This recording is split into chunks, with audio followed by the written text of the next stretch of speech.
সিএনজির পিছনে লেখা আল্লাহ সর্বশক্তিমান, অনেক সুন্দর একটি লেখা। তো অনেক সময় কিন্তু গাড়ির পিছনে এই লেখাগুলো দেখা যায়। অনেক গাড়িতে অনেক রকম লেখা থাকে। তো অনেক অনেক ধন্যবাদ সিএনজিওয়ালাকে, দারুণ একটা শব্দ লিখেছেন, আল্লাহ সর্বশক্তিমান এটি লিখেছেন। এই মুহূর্তে জ্যামে পড়ে রয়েছি, যারা সাইড দিয়ে হেঁটে যাচ্ছেন তাদের জন্য জ্যামটি অন্তত খুব ভালো। আর আমরা যারা বাইক নিয়ে বা গাড়ি নিয়ে দাঁড়িয়ে রয়েছি তাদের জন্য কিন্তু জ্যামটি বিরক্তকর। এরকম বিরক্তিকর অবস্থায় কিন্তু মাঝে মধ্যেই পড়তে হয় ঢাকা শহরে। যারা ঢাকায় বাইক চালান, গাড়ি চালান বা অন্যান্য যানবাহন চালান তারা কিন্তু এটার সাথে রেগুলার অভ্যস্ত হয়ে গেছেন। কারণ হচ্ছে সবসময় জ্যাম লেগে থাকে, বেশিরভাগ রাস্তাগুলোতেই জ্যাম লেগে থাকে। এই জ্যাম কখন ছাড়বে সেটা বলা মুশকিল। সবাই কিন্তু সাথে থাকবেন, শেষ পর্যন্ত ভিডিওটি দেখবেন। কিছুটা জ্যাম ছাড়ছে এবং কিছুটা এগিয়ে যাওয়ার চেষ্টা করি, কিন্তু একটু পরপরই আবার থেমে থাকতে হয়। ঢাকা শহর, যেটি আগেই বলছিলাম এখানে জ্যাম থাকবে না সেটা কিন্তু হতে পারে না।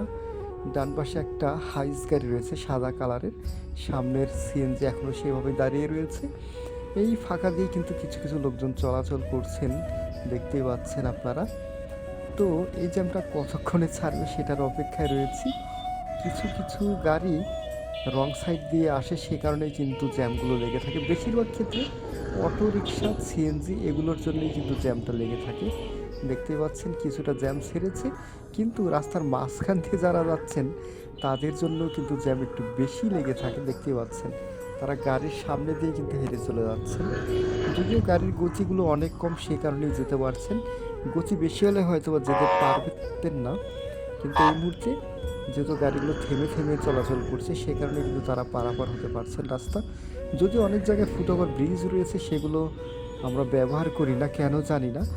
কারণ অনেকেই সামনাসামনি গাড়ির সামনাসামনি দিয়ে যেতে পছন্দ করেন, কিন্তু যখন অ্যাক্সিডেন্ট হয় তখন কিন্তু এগুলো নিয়ে কথা হয়। তার আগে আমরা সচেতন হই না। কয়েক মিনিটের ব্যবধানের কারণেই কিন্তু আমরা এগুলো ব্যবহার করতে ভুলে যাই। কারণ হচ্ছে ফুটওভার ব্রিজ দিয়ে গেলে হয়তো 5-7 মিনিট সময় বেশি লাগবে। এই কারণে তারা রাস্তার মাঝখান দিয়েই চলাচল করা শুরু করে দেয়, যেটা অত্যন্ত বিপজ্জনক আমাদের জন্য। সেটা কিন্তু অবশ্যই মানতেই হবে।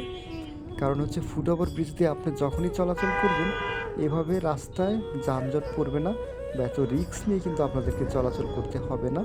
অনেক জায়গাতে কিন্তু ফুটওভার ব্রিজ রয়েছে, কিন্তু আমরা সেগুলো ব্যবহার করি না। জ্যাম কিন্তু কিছুটা ছাড়ছে মনে হচ্ছে, সিগন্যাল পড়েছিল সে কারণে কিন্তু জ্যাম।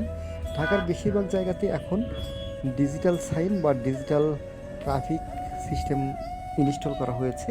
সেখানে গাড়িগুলো থেমে যায় যখন সিগন্যাল পড়ে, এবং যখন সিগন্যাল সবুজ বাতি হয় অর্থাৎ সবুজ কালার জ্বলে তখন কিন্তু গাড়িগুলো অটোমেটিকলি চলাচল শুরু করে। বিভিন্ন জায়গাতে কিন্তু এটি শুরু হয়েছে, সব জায়গাতেই হয়তো আস্তে আস্তে হয়ে যাবে। সবাই সাবধানে চলাচল করবেন রাস্তায়। সবাইকে অনেক অনেক ধন্যবাদ যারা ভিডিওটি দেখছেন। অবশ্যই লাইক করতে ভুলবেন না, কমেন্ট করতে ভুলবেন না, এবং যদি নতুন হয়ে থাকেন অবশ্যই ফলো করে দিবেন, এবং যারা ইউটিউব থেকে দেখছেন অবশ্যই সাবস্ক্রাইব করতে ভুলবেন না। সবাইকে অনেক অনেক ধন্যবাদ জানাচ্ছি।